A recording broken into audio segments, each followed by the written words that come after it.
On today's episode, we're going to talk about the differences in storytelling. I love a good yarn, and I couldn't help but notice the difference between the US and Germany. And I thought, well, let's start the series by talking about science fiction.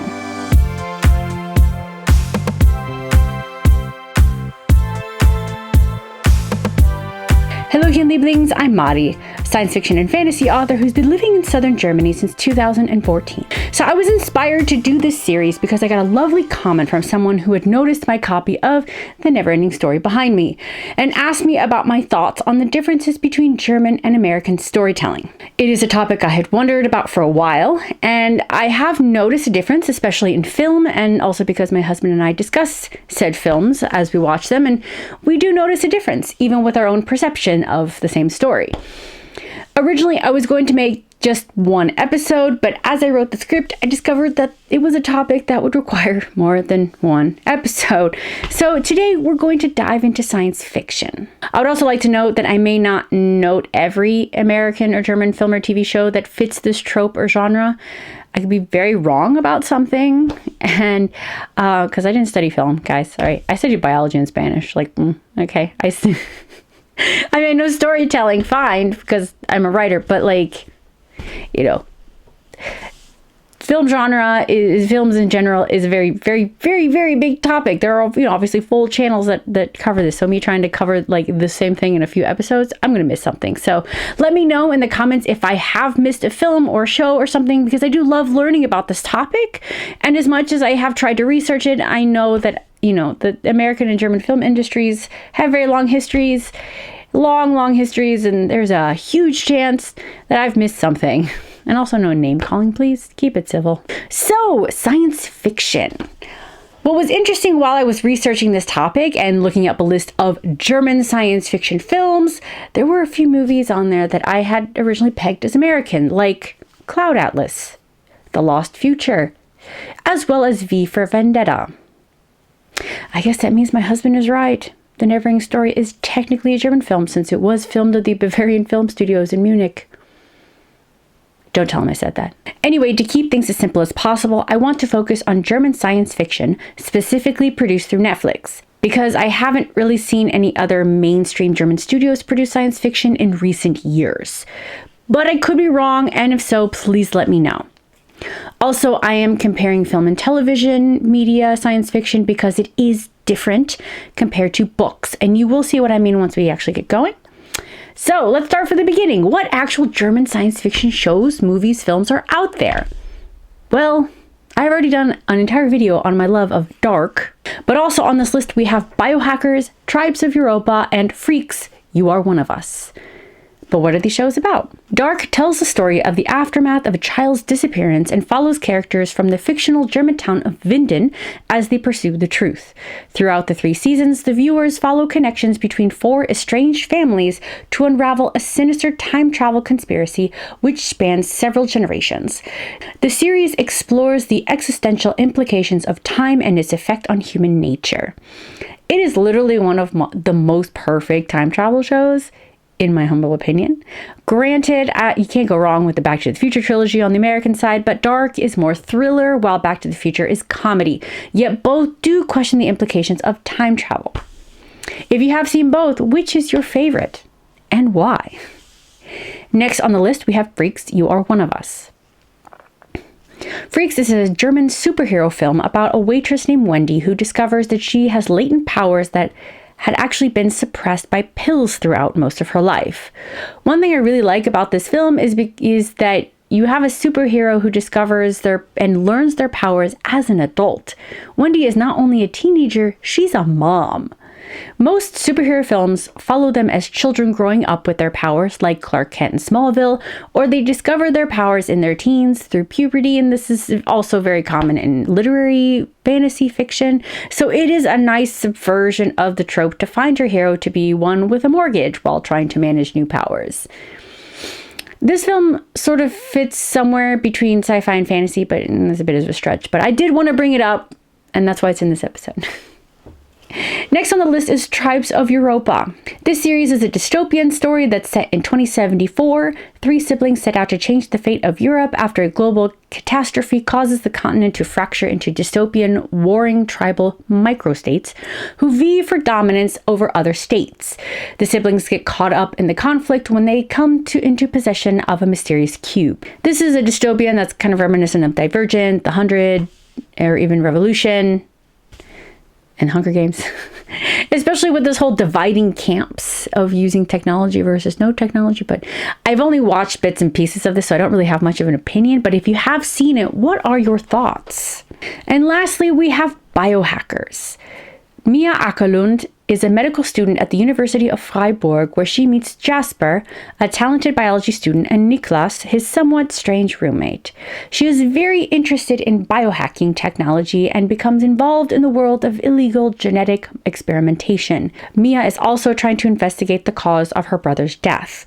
When she learns of breakthrough biohacking research results which have landed in the wrong hands, Mia has to decide whether to protect her friends or avenge her brother's death. This TV show is more techno-thriller in the same vein as Mr. Robot, but as someone who has a biology degree, I definitely found the science in the show to be super sexy. Obviously, I can't list American science fiction films and television because there are just too many, and we pretty much know them all already because it's just everywhere. But you can see with these 4 examples of recent German science fiction that they do cover the big traditional tropes: time travel, genetic engineering, dystopia, and superhero. And at least 3 of these 4, ironically the ones that I have watched, are what I would classify as thought experiments. What I haven't seen that you definitely see in American sci-fi are interplanetary travel and military science fiction. Now, this is what I mean that I'm only talking about German science fiction in visual medium in terms of published books. If you haven't seen my episode on Perry Rodan, go do that. But quick recap, Perry Rodan is the longest science fiction book series in the world, and it is German, and it more than covers interplanetary travel and space opera and big epic pulpy storylines. I am surprised no one recently has tried to make a Perry Rodan movie or TV series. I say recently because there was one made in 1967 called Mission Stardust, which I totally wanted to do a reaction video to, so let me know if you're interested. But I figured with technology today, why hasn't there been one made? I mean, Luc Benson took on Valerian and Laureline, which is French science fiction, so where is the Perry Rodan movie? In all honesty, I think there's absolutely a market for it. Netflix, you have made it very clear you like to invest in German storytelling, so invest in one of the biggest franchises available. Do it! Now with American military science fiction, first off, that's very different from military science fiction in the publishing industry, and I'll explain. It's quite commonplace for a lot of these military films, especially in science fiction, to be like really over the top and sometimes defy laws of gravity and physics and logic, but that's not the same in the publishing industry. Whether it is traditional or indie published, authenticity and factual accuracies are paramount to making your mark as a writer of military science fiction. I just had to say that for distinction, because military science fiction is one of the big successful subgenres of sci-fi, even in the publishing industry. But there is also something to be said specifically about American military sci-fi in films and television. I had talked about American stereotypes in one of my last videos, but I didn't cover the stereotype of Americans glorifying their military, and well, the overall genre definitely perpetuates the stereotype. Films that fall into this category that are specifically sci-fi are the Aliens franchise, Avatar, Ender's Game, Everything G.I. Joe, Independence Day, and more recently, The Tomorrow War, which is one of the reasons why I wanted to actually tackle this subject. There is a really great video by a fellow YouTuber, Just Right, that talks about American imperialism in the recent Marvel show Falcon and the Winter Soldier. He also talks about how in any film in Hollywood that wants to not only get access to American military uniforms, resources, and money, the Department of Defense has the right to look over the script and have the final output on the film. I linked the video below in the description, and I highly recommend it. And also, by the way, it's hearsay. I don't want to get in trouble by saying this is actual fact, because it is hearsay and speculation, but it's a really good point and something to think about. So when I actually looked up the list of films that have gotten their coin from the DoD, I was quite surprised with some that I found. Such films include Apollo 13, Armageddon, Batman and Robin, Iron Man, Jurassic Park 3, True Lies, and Top Gun was actually produced in collaboration with the Pentagon in order to revamp the image of the Navy post-Vietnam War and get new recruits. But we'll get back to Vietnam in another video. On the other hand, you don't see this type of film in Germany today. They did actually have a period in history where they had a genre glorifying their military, but then World War II happened, essentially put an end to that nonsense.